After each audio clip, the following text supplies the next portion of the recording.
श्रीमद् कुंज विहारिणे नमः। श्री स्वामी हरिदास विजयतीर्थराम। एक कथा है। एक क्षत्रिय बालक राज्य की सहायता और व्यवस्था से एक महाविद्यालय में अध्ययन करता था।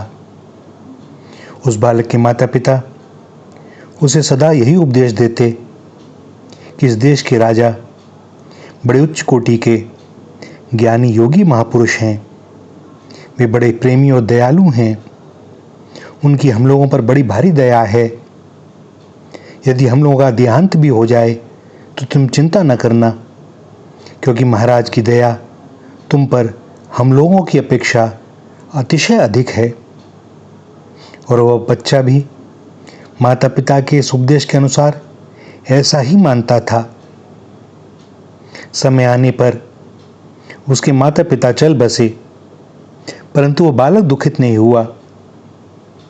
विद्यालय के उसके सहपाठी बालकों ने पूछा कि तुम्हारे माता पिता नहीं रहे, फिर भी तुम्हारे चेहरे पर कोई दुख नहीं, क्या बात है?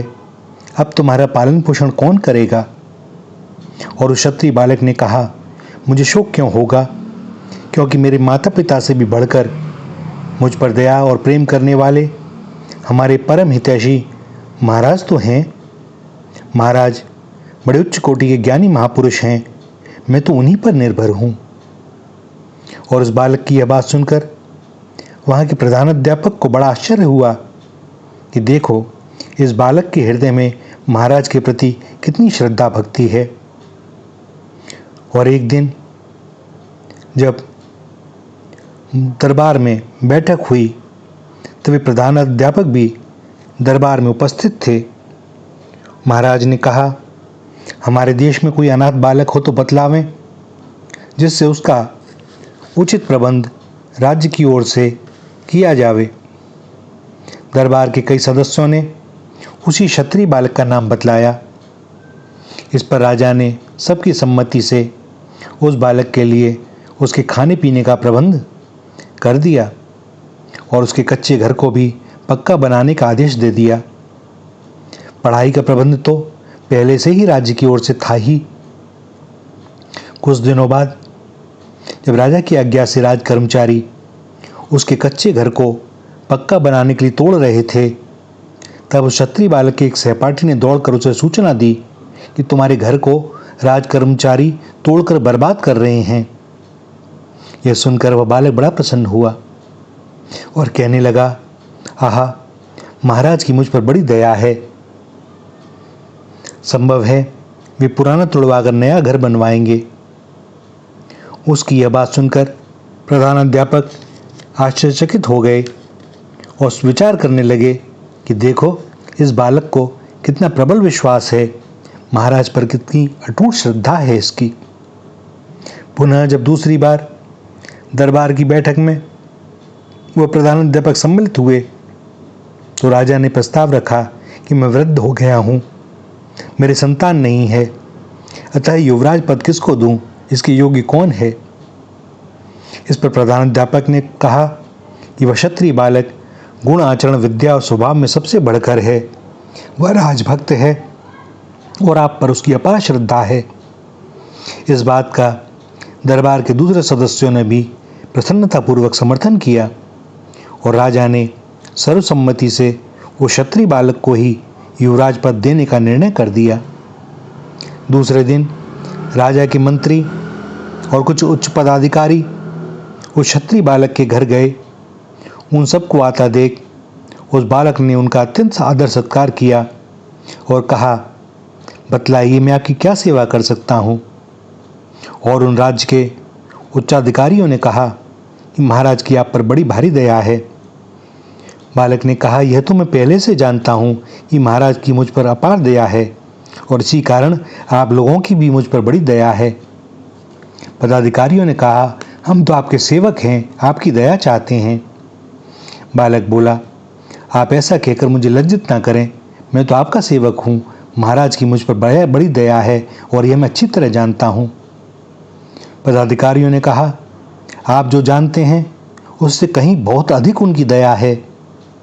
क्षत्रिय बालक ने पूछा, क्या महाराज ने मेरे विवाह का प्रबंध कर दिया है? तब उन्होंने कहा, विवाह का प्रबंध ही नहीं, महाराज की तो आप पर अतिशय दया है। बालक ने पुनः पूछा, तो क्या महाराज ने मुझको 2-4 गांवों की जागीरदारी दे दी है? पदाधिकारियों ने कहा, यह तो कुछ नहीं, उनकी आप पर जो दया है उसका आप अनुमान भी नहीं लगा सकते। इस पर बालक ने निवेदन किया कि उनकी मुझ पर कैसी दया है, इसे आप ही कृपा करके मुझे बतला दें। तब उन्होंने कहा, आपको महाराज ने युवराज पद दे दिया है, इसलिए हम आपकी दया चाहते हैं। और यह सुनकर क्षत्रिय बालक हर्ष में इतना मुग्ध हो गया कि उसे अपनी देह का अभिमान न रहा। भैया, इस दृष्टांत को, इस कथा को आध्यात्म विषय में इस प्रकार घटाना चाहिए कि भगवान ही ज्ञानी महापुरुष राजा हैं, श्रद्धालु जिज्ञासु ही क्षत्रिय बालक है, उपदेश देने वाले गुरुजन ही माता पिता हैं, सत्संगी साधक गण ही सहपाठी बालक हैं और भगवत प्रेमी महापुरुष ही दरबार के सदस्य प्रधानाध्यापक हैं। राज्य की ओर से बालक के खान पान का प्रबंध कराए जाने को लोक दृष्टि से अनुकूल परिस्थिति की प्राप्ति और घर तुड़वाए जाने को लेकर लोक दृष्टि से प्रतिकूल परिस्थिति की प्राप्ति समझना चाहिए। और इन दोनों में बालक के द्वारा राजा का मंगल विधान मानकर प्रसन्न होने को प्रत्येक घटना में भगवान का मंगलमय विधान मानकर प्रसन्न होना समझना चाहिए। बालक का राजा को सुहृद मानकर उन पर निर्भरता, श्रद्धा और विश्वास करना ही भगवत शरणागति का साधन समझना चाहिए।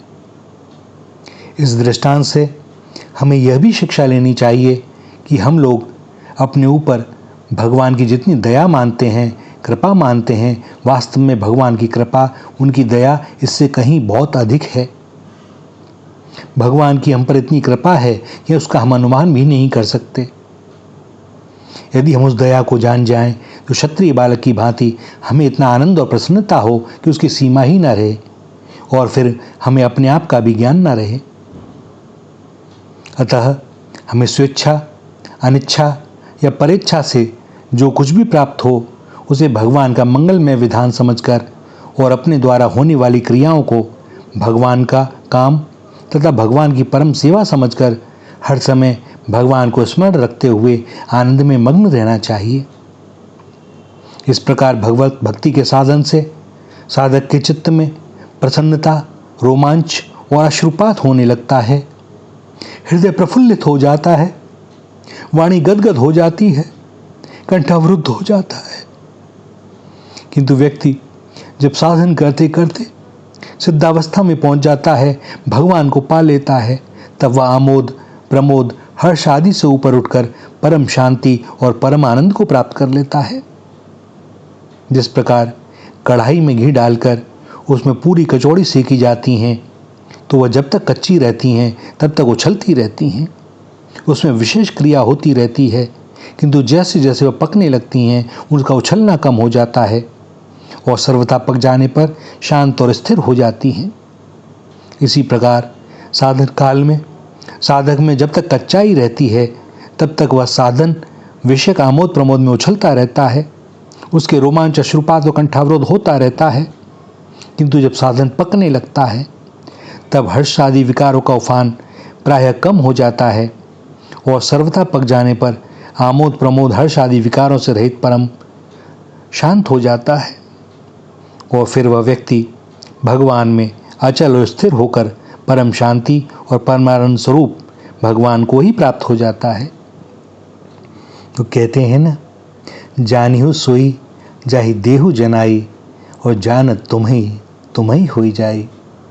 भैया, उनको वही जान सकता है जिसको वो कृपा करके जना दें, और जिसको जना दें तो फिर वह दूसरा कहाँ रहा, जानने वाला कहाँ रहा। श्री राधा श्री राधा श्री राधा।